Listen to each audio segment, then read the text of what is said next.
When people visit Italy, they tend to flock to the famous cities like Rome, Florence, Venice, Milan, and Naples, etc. Don't get me wrong, those places are fantastic, and indeed I love visiting them. But today, in this video, I will show you the hidden gems of Perugia and why you should visit this city. So let's go, andiamo! Benvenuti a Perugia. Welcome to Perugia, the capital of the Umbria region in Italy. Umbria, Italy's best-kept secret, is often overshadowed by more popular cities. However, it's a hidden gem that should not be overlooked. With its stunning landscapes, amazing food, and rich history, Umbria has so much to offer. In this video series, I'll be showing you why a visit to this charming region is definitely worth it. And today, we'll start with the capital of Umbria, Perugia. Perugia, located in the heart of Umbria, is perched atop a hill, thereby providing stunning panoramic views of the surrounding landscapes. Its historical center, dating back to the Etruscan era, has remained untouched for over 4 centuries. Cobblestone alleys, beautiful piazzas, grand churches, and stunning palazzi make up this captivating cityscape. And many of its attractions are located at the main square of the city, Piazza IV Novembre. The most prominent structure in this piazza is probably the Palazzo dei Priori, which is a Gothic-style palace. It's now the seat of the municipality of Perugia, and it also houses the National Gallery of Umbria. The building was constructed in 2 distinct phases.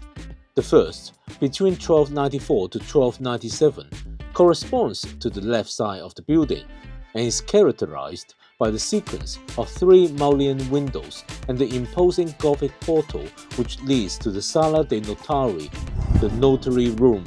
The room is a magnificent rectangular hall supported by 8 large arches, and it was the place where the citizens of medieval Perugia gathered to discuss public matters. The right portion, which was built later around 1335, is characterized by a portico with 3 arches. Back at the Piazza IV Novembre, in the center, you'll find a fountain, which is called Fontana Maggiore. It's a masterpiece of medieval sculpture and is the monument symbol of Perugia. The fountain is still fully functional, with water flowing from 3 sprouts. You can enjoy the sight and sound of water cascading down the fountain tiers. At the same square, you can also find the Cathedral of San Lorenzo. This somewhat strange-looking cathedral is unusual in that its front facade doesn't face the main square, but instead it has its flank on the main square. Originally built in the 15th century, parts of the cathedral exterior is unfinished.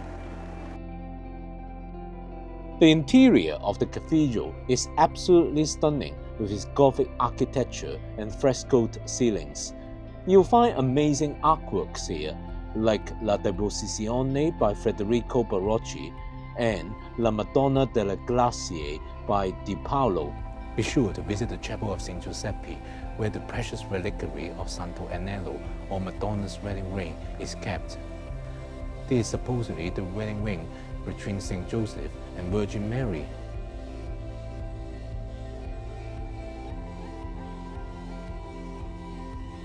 The cathedral also has a gorgeous cloister.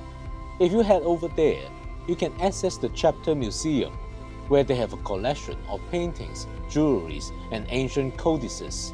We decided to just walk around the beautiful cloister instead and soak up the peaceful atmosphere. After visiting the cathedral, we're now gonna check out a couple of spots that offer amazing panoramic views of the city. The first one is Giardini Caducci. The Caducci Gardens offer stunning views of Perugia's medieval rooftops, ancient walls, and the surrounding Umbrian countryside. It's a beautiful spot to relax, take in the scenery, and capture some fantastic photographs. The second spot is called Porta Sole.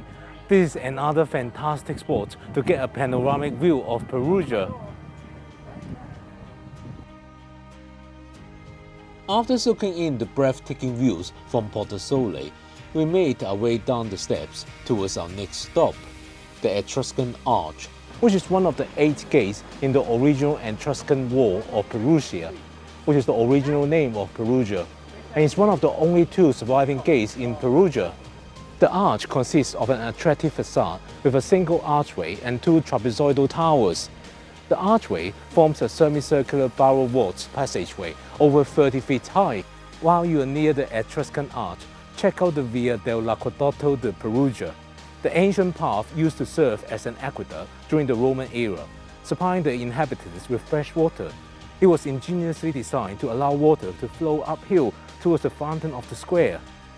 This day is a perfect walkway, and you can take in the different views of the historic building as well as the stunning arches of the aqueduct itself. After the Etruscan Well, we'll check out the Etruscan Well, also known as Pozzo Etrusco in Italian. An exceptional work of hydraulic engineering, it dates back to the second half of the 1st century BC. By using a system of stairs, we descend deep into the old water reservoir. We walk down 37 meters to the bottom of the well, and we cross this bridge that spans through the middle to fully take in the grandness of this construction carved out of rock.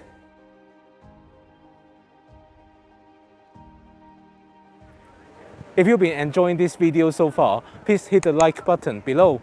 I'll really appreciate the support. Don't forget to leave a comment to let us know what you think of Perugia. And if you haven't done so already, please consider subscribing to my channel so that you don't miss any future videos. Alright, we've explored the main attractions in the historic center of Perugia, but there's still so much more to see. For these other places though, having a car is essential. We rented one when we landed at the airport the day before. But if you are planning to do the same, be careful about where you stay in Perugia. The majority of the historic center is in a ZTL, Zona Tráfico Limitado, which basically means you cannot really drive in here as a tourist. We have therefore selected a hotel just on the outskirts of the city center, Hotel Joe Wine and Jazz. From the hotel, it's a 20 minutes walk to the historic center. Right, let's jump into our car to head to our next attraction. This afternoon, we made a reservation at the Perugina chocolate factory, Casa del Cioccolato Perugina. They are closed on Saturday and Sunday in August, so we were visiting on a Friday. Remember, it's necessary to make a booking before you arrive. You cannot just turn up there. We have arrived at the chocolate factory. Right, we just arrived at the Perugina factory. We're now gonna check in for our tour. So we just checked in inside and bought our tickets. We'll be doing the factory tour. Inside the factory, we'll be learning about the rich history and heritage of Perugina, from the signature Baci chocolates to the innovative chocolate making techniques. This place has a story to tell. Our visit begins with a theme about the history of the Perugina chocolate factory and their famous Baci chocolates. It might feel a bit like an extended advertisement, but it does give us a nice intro to what we're about to experience. After the theme, unexpectedly, it's chocolate tasting time. I didn't expect that until after the factory tour, but hey, who's gonna complain about tasting chocolate first? Chopped hazelnuts coated by 51%, and 51% of dark chocolate is known as Cioccolato Luisa. So for tasting, we're starting with the most bitter chocolate first. It is 70%. Next we're going with this one, which is 50% cacao.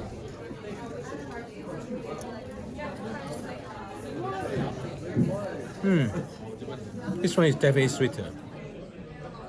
So next we are trying this one, which is a traditional Baci chocolate. It's 51% cacao with hazelnut inside. Let's see how this one tastes like.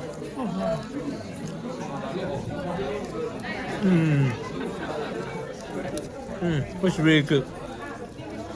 The word they use is velvety smooth. The tasting continues for another 10 to 15 minutes, leaving us in chocolate heaven, or perhaps a bit of chocolate fatigue. Next, it's time to visit the factory. We walk along an overhead walkway, peeking through the windows to see the manufacturing process below. It's fascinating to watch some of the robotic machines in action. After the factory tour, we proceed to the last part of the visit, the museum exhibits. One of the highlights here is the largest Baci chocolate ever made, crafted in 2003 for Euro Chocolate, Perugia's annual chocolate festival. This massive creation entered the Guinness Book of Records, standing 2.15 meters high, 7.26 meters wide, and weighing a whopping 5,980 kilograms. They even show a video detailing how it took 1,000 man-hours to make it. So obviously, after the visit, we got to do some shopping of chocolate. And of course, we must pick up one of these boxes of Baci. We selected the chocolates we wanted to buy, and now it was time to return to Perugia. We went back to Porta Sole for an aperitivo, as we knew the views there would be stunning. Here, there is also a bar where you can order drinks and then sit on the steps to watch the sunset and the nice panoramic view. We're gonna get a couple of Aperol Spritz and do exactly that. For dinner, we enjoyed delicious pasta at Osteria ai Priori. Trust me, it's tasted as amazing as it looked. To finish off the evening, we decided to head to a famous local gelateria. Near the Etruscan Arch, you can find the Chocolatier Augusta Perugia. Expert chocolatier Giacomo Megano set up shop here in 2000, and he's fast becoming one of the city's favorite ice cream shops. Well, we just got our gelato from this chocolatier. They don't have many flavors, but the ones they do have, it looks really good. This is the mousse al cioccolato. We have had lots of chocolate today, but this is still very good. The pistachio flavor here is really creamy, really good. After that delicious gelato, it's time to call it a day and return to the hotel. The next morning, we're on the road again. Our first activity today will be visiting a winery in Montefalco, which is 45 minutes drive from Perugia. The winery is called Antonelli San Marco. At this winery, we'll get the chance to taste two of the most representative red wines, Montefalco Rosso DOC and Montefalco Sagrantino DOCG. Sagrantino grapes are a special variety of grapes that is native to the Umbria region of Italy. They are primarily grown in the areas around Montefalco, a picturesque hilltop town in Umbria, where they have been cultivated for centuries. They are unique and quite rare. The history of Sagrantino grapes dates back to ancient times. Some believe that the grape was brought to Umbria by Franciscan monks who settled in the area during the Middle Ages. The unique climate and terroir of Montefalco provides ideal growing conditions for Sagrantino grapes. The hot, dry summers and cooler evenings allow the grapes to ripen slowly, developing their complex flavors. Sagrantino grapes are small, dark, and thick-skinned, giving them a high concentration of tannins. The thick skin contributes to the wine's bold and intense flavors. The most famous wine produced from Sagrantino grapes is Sagrantino di Montefalco. It's a deeply colored and full-bodied wine known for its bold tannins, dark fruit flavors, and long aging potential. Sagrantino di Montefalco was granted DOCG status in 1992, Italy's highest wine classification. After indulging in the delights of the vineyard, we are now arrived at Montefalco. The locals try to market Montefalco as La Ringhiera dell'Umbria, the balcony of Umbria. And you can see why. The views here are majestic, and it's one of the finest hill towns in the area with a maze of tiny cobble streets. It's hard to get lost though, as the town is helpfully set in the shape of a starfish with 5 main gates that provide access to the 5 main roads that all lead uphill to the central 5-sided piazza, the Piazza del Comune. Right now, we're just outside Porta della Rocca, the Rock Gate. Let's head inside. Montefalco might be small in size, but its rich history and remarkable sights make every corner a treasure to uncover. By the central piazza, you can find one of the standout landmarks of Montefalco, the Church of San Francesco, accompanied by the adjacent Franciscan convent, which is now housing the Museo Comunale. Mostly though, it's all about just walking through this rustic old town, taking in the atmosphere.